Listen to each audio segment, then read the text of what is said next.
Alrighty there, folks. Coming at you from the car. We'll see whether or not any of this footage is usable. It's unclear whether or not it'll be a little too noisy, and the lighting's going to be a little bit dynamic. So, we'll see how we feel about it. But I wanted to give it a shot. I went home. Last round ended a little bit before 4 p.m., and now it's a little bit before 6 p.m. And I watched Daniel Negreanu, who's a pretty good poker player.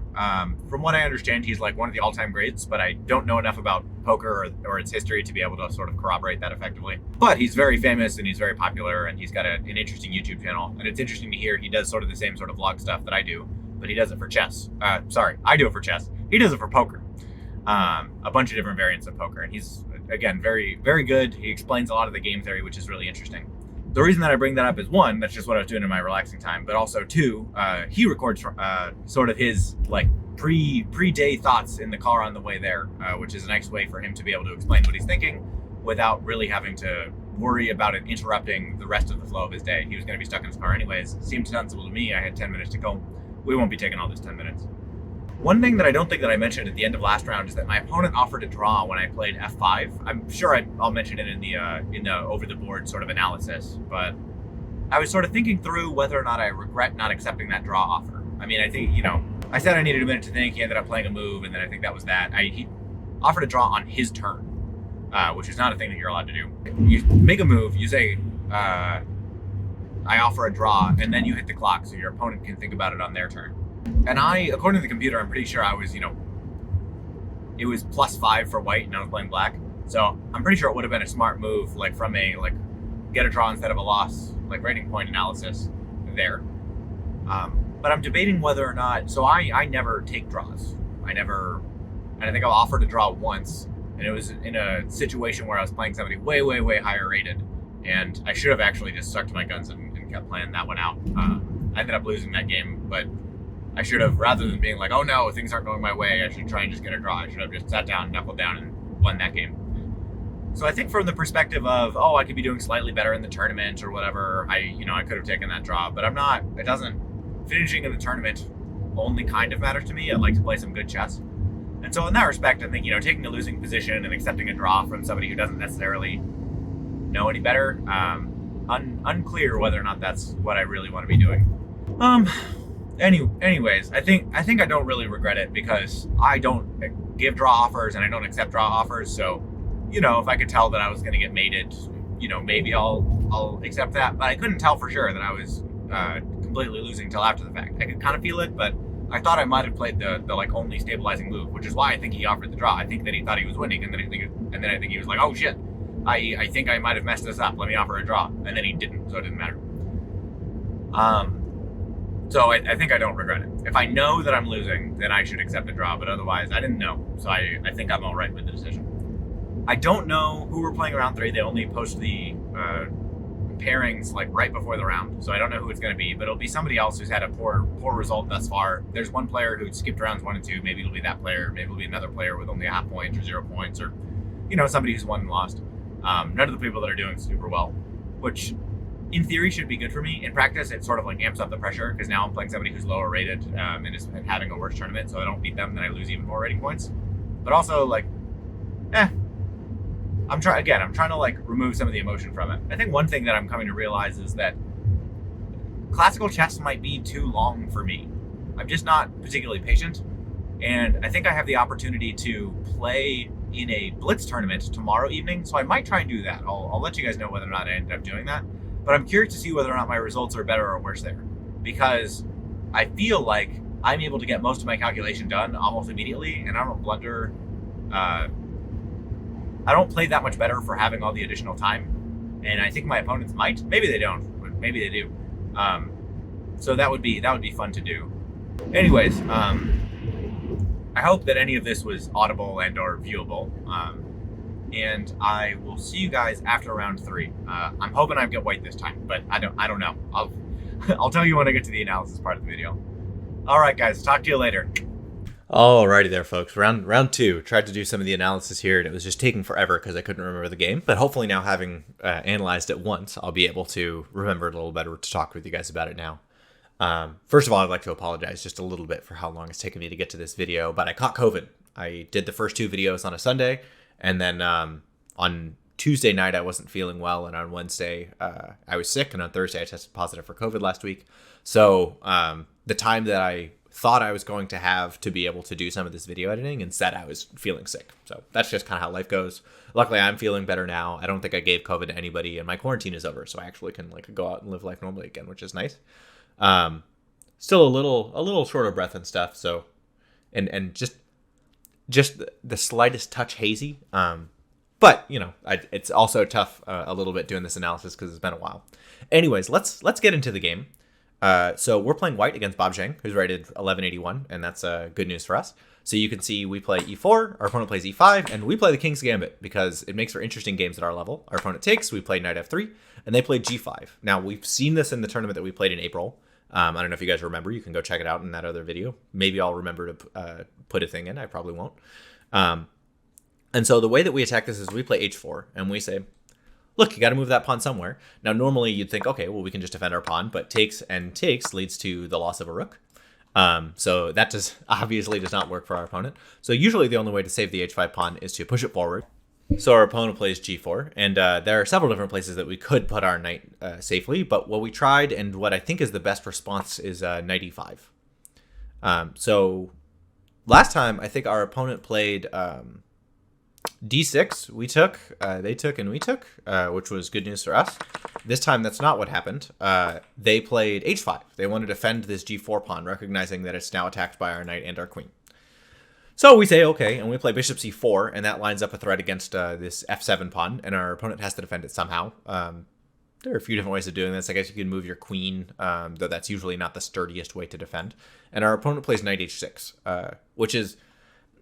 The knight's not exactly loose here, but it's not the greatest place to put your knight, but it does defend against the threat. Like, you know, desperate times call for desperate measures. They took the pawn. Now they got to live with it. And we play d4.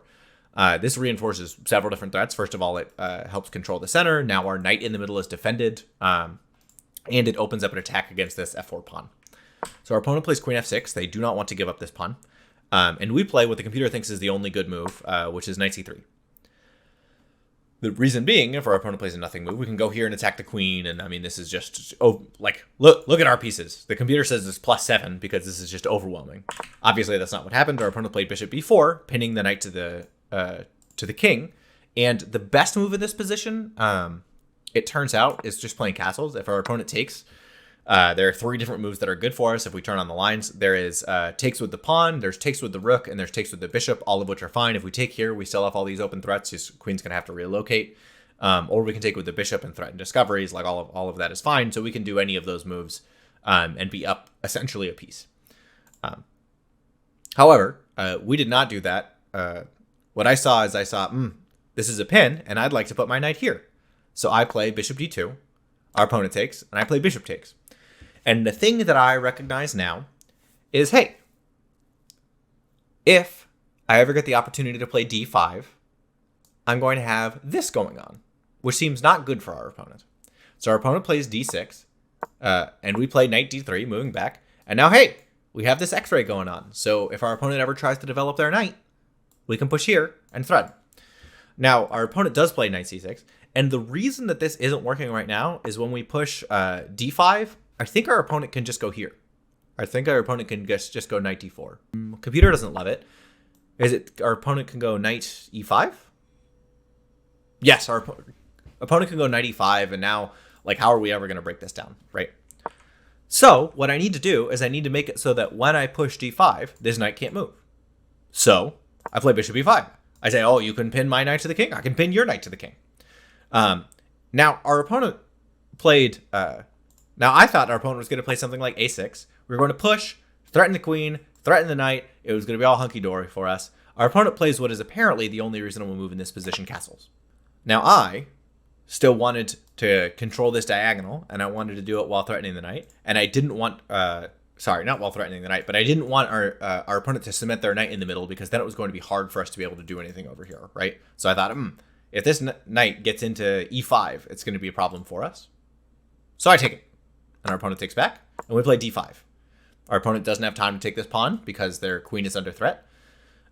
So they play queen e7, and we play queen e2. Queen e7 threatens this pawn, and we need to defend it. And also, it would be nice if we could castle. Then it's opposite side castling. We can get our rooks involved. We can start pushing our pawns. All the things are good. Our opponent plays rook e8. What they want is they want to be able to take the pawn, takes the queen, takes with the rook, and they're up a pawn for nothing. So we castle, and our opponent plays bishop a6, pinning our knights to our queen. Now, I was pretty pleased here because one thing that I recognized is if I have a way to get my queen onto g7, it's checkmate, right? Like they've got all this stuff going on over here. If I can get my queen over here, then I'll be winning. So several places that I could move my queen. And the place that I chose is I played queen d2 because what I like to do is takes, checkmate, right? I suppose the same stuff is true from f2. I can't remember why I didn't choose f2. Oh, I didn't choose f2 because then our opponent can push this pawn. And if we take here, then when they take there, like the tactics, I think don't work out. Let's see whether or not that's true. So this is 1.7 for us. And if we go queen f2 instead, let's see whether or not f3 is high on the list. f3 is third on the list. Yeah. So it wants to take here, and then, yeah. So it turns out that our move was slightly better. Yes, very, very slightly better. Okay, so bishop takes. And I said, I moved my queen here not to take a bishop. I moved my queen here to take a pawn. And our opponent says, okay, well, I'm up a piece right now, so I can take this pawn. And I say, yeah, but I can take your knight now. Now, in the game, the only thing that I saw was here and then checkmate, which is not good. I saw you could like give up your queen. I saw you could like move your rook up to somehow stop this. I did not see what my opponent played, which is just, I forgot that this bishop would still be defending there, which is queen h7.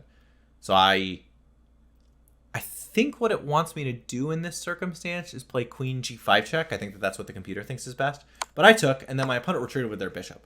And I was like, oh my gosh, I'm totally lost it. My opponent, whose bishop was hanging that entire time, finally was able to retreat with it. Like, this totally sucks. This is terrible. It turns out this is totally fine. And it's fine because I took my opponent's knight. I don't know if you guys remember, but when my opponent took this pawn, I took their knight. So they took my knight, I took their knight, and then they retreated with their bishop. So things are totally even. But for a second there, I was going crazy, and I was like, I'm just down a piece. And then I stopped, and I looked at the board, and I was like, oh, material is totally even. What are you worried about? And to make sure material is even, I played d takes c6. So now 1, 2, 3, 4, 5, 6 pawns for my opponent. 1, 2, 3, 4, 5, 6 pawns for me. This pawn is kind of loose, but like so is this pawn. You know, there's stuff going on. It's opposite color bishops. So my opponent plays bishop e4 because he wants to come get that. And I play rook hf1. And so now we begin to get into the maneuvering of the game. In particular, I want to be able to get over here. And I want to be able to get my other rook in and go here. And then I want to be able to go there. And I want to be able to go here. I want to be able to just do all of the things. This king seems weak. My king seems fine. As long as I make a little bit of lift for it, it'll be totally okay. So my opponent plays rook e6. He wants to double up, which seems smart. I play g3. Because my opponent was forking 2 different pawns. I saved this pawn because I really don't want the g4 pawn to become a thing, to become a passed pawn. And they play rook a8. They're doubling up. So I play rook d4. I say, bishop, please get out of here. He takes my c6 pawn. And I play rook f5 because I'd like to come get this pawn. So my opponent plays rook e5. And I play rook df4. I say, no. If you want to take my stuff, you can. But I am coming to get this pawn. Your bishop's all the way over here. It's not going to be able to defend. Your king can't get up there. I am taking this pawn. My opponent plays rook e4 because my bishop was attacking. And I say, okay, I can play check, and then my opponent goes here, and then I can play check, and then my opponent goes here. But like, am I convinced of that? Like, the computer says +2 here. Is that what it wants? No, it likes what I played. Okay, so what happens if I play rook g4? It plays king f8, and then what happens if I go here? King e7. Rook takes e4. Bishop takes e4. Ah, yes, because he's defending. Right. And then it's all the same. Okay, let's go back to what we actually did. Which is, our opponent says, okay, fine. I'm moving my rook off of this thing. I'm not going to trade so that you're in the right position. I'm just going to go ahead and do this. And I say, okay, thanks for the pawn. And our opponent moves his king because he doesn't want to get mated, which is fair. And I say, okay, I'm moving my rook back, which is apparently wrong. Apparently in this position, I'm supposed to play Rook F2. I don't see it. I'm not sure that I guess it just wants us to preserve our rooks and be like, yeah, why don't we just get all the way up in here? Well, I didn't do that. I said, okay, well, we should probably defend our rook, though. Our opponent takes. We take back. Our opponent plays their rook there. I say, let's turn the lines back off because they're distracting. I say, sure, we can trade rooks. Opposite color bishops. I've got this pawn over here that you're going to have to, like, deal with, and then I can just, like, walk up and take all this stuff. Your pawns are split into a million pieces. I've got, like, this nice thing. If I can turn into an outside pass pawn, I will. So I played bishop f6 because I felt like this is great because I was like, oh, his king wants to move up. Your king can't go anywhere. Your king has to walk all the way around, and then I'll just move my bishop back. Nothing doing, guy. So he plays bishop g6. And I say, okay, well, I'm going to take some space with c4 because I can't start to walk my king away because the bishop is attacking that pawn. So I was like, oh, fine, we'll take some space. And I start walking my king up. And so we get to this position, and I play bishop c3, so I can reroute around and come attack this pawn, or I can come get this pawn. You never know. Our opponent plays bishop f5, defending the pawn that was otherwise hanging. And I play a3 because I want to play b4 when the time comes. Our opponent plays a6. I play b4. Our opponent plays bishop d3, clever, attacking this pawn. I take. Our opponent takes. I take the pawn over on the g side, and our opponent takes the pawn on the c file. So I start to move my king up because I'm like, okay, well, if I can just if I can defend the right set of squares over here, I can push this pawn through. But the thing that I was worried about is I also was aware of the fact that my opponent maybe can I guess actually it would look more like this because I have a dark square bishop. But they could do something like that eventually to come over and get this pawn. And so I was worried about sort of ending up on the wrong side of the board. I should have been less worried about this, but you can see the computer says I barely have an advantage. Anyways, bishop d3. I push the pawn. Our opponent plays c4. Now their bishop is glued in, and I'm going to have a hard time taking that pawn. Fair enough. I mean, there's nothing I was going to be able to do about that anyways. So I play h6. Now I'm like, okay, you gotta keep somebody over here. Our opponent plays king e7. We play g4. Our opponent plays king e6. We play king f4. Our opponent plays f6, preventing us from pushing g5, which is kind of annoying for us. We would have liked to be able to do that. And we play king e3. So we're basically, I mean, opposite color bishop endgame. We're basically trying to force our opponents to give up some space here. So we're saving our pawn with our bishop. Our opponent plays bishop here. And I'm trying to remember. There was something that I wanted to... So something that I thought about doing, which would have been very tricky, is to play g5 here. And the reason is, if our opponent takes, we can take with the bishop. And if they take with their king, then we're winning because we can push. But our opponent doesn't have to take the bishop. But it would. I was like, oh, that would be super tricky. And so I didn't see that at this point. Had I seen that at this point, I would have played it immediately. But I was like, no, I got my king over here. I came over here so that I could come get this pawn. But I didn't want to walk my king away because that was going to put ourselves in a position where they can push their pawn and then we lose this pawn and then we got to defend over here. Also, our opponent offered us a draw, I don't know, like 10 moves ago. I'd have to go look at the sheets and they're all the way over there. So I'm not going to do it. Opponent plays bishop d3. We move our king forward. Our opponent continues to waste time with their bishop. So now they're attacking this pawn. I play king a5. They push their pawn. I move my bishop back. What they, I think, wanted to do was takes and then takes. Actually, probably they would have gone takes and then king takes. Anyways, it's all a draw. It's all the same. Then we play bishop here. Our opponent probably plays king here. We play pawn there. Like this is all. It's all a draw. Anyways, we played bishop c1 because we wanted to be able to play this thing that I saw too late that I should have played several moves ago. So I play c2. I play king b4 because now I can't do all the tricky stuff because this pawn will promote if I try and do that. So my opponent gets to take that pawn. I play king c3. Our opponent plays bishop f5 and offers a draw. And I say, yeah, fine. Yes, we can have a draw. This is totally fine. Now I'm down a pawn. I thought I was pushing for the win. I gave away a pawn for nothing. So it ends up being a draw. Not a terrible game. Went all right. But, you know, could have gone better. And a very long game. And you can see that we had some advantage back when we were, here? Back on move 27. And then we played like one wrong move, and then it's all very drawish from here. I mean, trading the rooks I knew was going to be kind of drawish, but I figured the activity and the fact that everybody outside passed pawn, I was like, maybe I got a shot. And I just didn't kind of trade stuff super well. I needed to play a little bit trickier. But I'm pretty pleased with the fact that I was able to like hold the game. There were times when it was in my favor, and there were times when it wasn't. If we look at the game review, you can see that I played 80.2, my opponent played 81.6. There was a period of time where I was leading. There was a period of time where my opponent was leading. This strong thing here is the time when I was supposed to castle. So we'll try and remember that. When this pin happens, we should try and just castle out of it when the queen is opposite. But I don't think we're going to see this very much because queen f6 is just like not a very good move, I think. Nonetheless, a pretty good game from us. The computer says that I was winning but gave it away, but I don't feel like I played that poorly. Anyways, a pretty good game. Let's see how I was feeling after the match. Okay, guys, I was playing a kid named Bob Zhang. Nice kid, very polite. It was a pleasant game. Sorry, I thought one of my windows was open. And I was playing white, he was playing black, and he's rated like 1180 or something like that. And we get to play the King's Gambit. Which again, I love. I love playing that stuff. And it was a very tactical game in the middle. And there was a point where I thought I was winning a piece, and I wasn't, and that was pretty disappointing. But I thought I was winning a piece, and then I forgot that in the calculation I was winning a piece, so he made a move, and I was like, oh my god, I'm down a piece. And then I like looked back at the board, and I was like, our material's even. What am I doing? So glad I didn't just like resign in that position.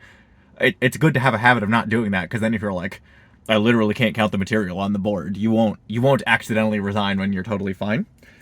We got to an opposite color bishop's endgame, which was pretty fun, and we were grinding it out. He offered to draw like a bunch of times in a row, and eventually we got to a point. There was one point where I think I might have had a win. I think he might have gotten a little lazy, and I had an opportunity, but I realized it too late. I made the wrong move, and then realized after I made the move, and this might not be the case. There might not have been anything like that, but in retrospect, I was like, there might have been this thing. And so, were that the case, it would have been a very exciting, like, things are even, out-dueled him. But eventually I ended up just losing a pawn, and then he was just like, draw, and I was like, yeah, fine, because playing bishop in 2 versus bishop in 3, at that point, like, clearly it's either a draw or I'm losing. Like, I had a very far advanced pawn, but it was also one of those things where, like, it was never going to queen, and I could never, but I'm excited to show you the tactic. 1 for 3 is not super great on the day, but had a good time, continue to gain that experience. The board is less and less nerve-wracking for me, and even as we play these King's Gambit positions, they're very fun. They're very fun. I need to find some gambits for black where you're in the driver's seat, because it's very enjoyable. I need to come up with a few gambits for black, 1 for e4, 1 for d4, and 1 for c4. And 2, I think despite the fact that our results don't necessarily show it, I think we are getting a little bit better, right? Like, we're drawing some people rated in the 1100s. We had a loss against somebody rated around 1100 as well, but like, we're doing okay. We're giving ourselves chances, and at some point we're going to be able to crack open a win here. Hopefully we can get one in these tournaments. Again, look, it seems over time the kids' ratings are actually evening out. Like, this kid felt like an 1100. These really long games, it's hard to have the stamina for. I mean, I'm young, but still. More and more I'm thinking, if I'm not totally fried tomorrow, I might come back for the 7 p.m. Blitz tournament. I'll have to see whether or not they let me film the games. If they don't, then but if they'll let me film the games, then I can show them to y'all, and it'll be fun to see whether or not it's a better or a worse format for me. Anyways, I'll see you guys for game 4 in the morning. Have a good one. All right, so you guys will remember after 2 rounds, we had a performance of 1158. This time we played an 1181, and we got another draw, so we're 1 for 3. And so our performance rating jumps up to 1016, and our new rating is 1160. So let's take a look at a chart here real quick. All right, so I've taken just a little bit of time in Excel to make a little like rating by games. You can see I started out here. I drew, which dropped me down a little bit. I lost, which dropped me down a lot. And then I got another draw. So I've moved up just a little bit. We'll see what happens after the next game.